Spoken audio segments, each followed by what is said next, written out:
తమ దేశంపై యుద్ధం ప్రకటించిన రష్యాను వెంటనే యూరప్ కౌన్సిల్ నుంచి బహిష్కరించాలని డిమాండ్ చేసింది ఉక్రెయిన్.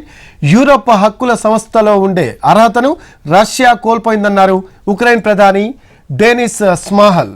మరోవైపు అమెరికా పార్లమెంట్ను ఉద్దేశించి వర్చువల్గా ప్రసంగించనున్నారు ఉక్రెయిన్ అధ్యక్షుడు జెలెన్స్కీ.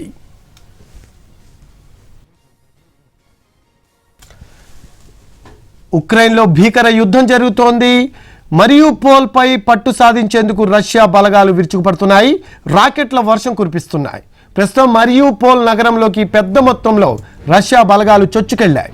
త్వరలోనే మరియుపోల్ను పూర్తిగా తమ ఆధీనంలోకి తీసుకుంటామంటున్నాయి రష్యా దళాలు.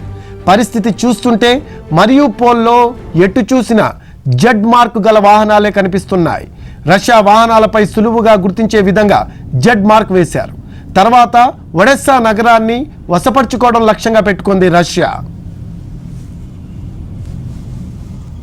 ఉక్రెయిన్ నగరాల్లో ప్రతిఘటన ఎదురవుతూ ఉండటంతో సరిహద్దుల నుంచే రాకెట్తో విరుచుకుపడుతున్నాయి రష్యా బలగాలు.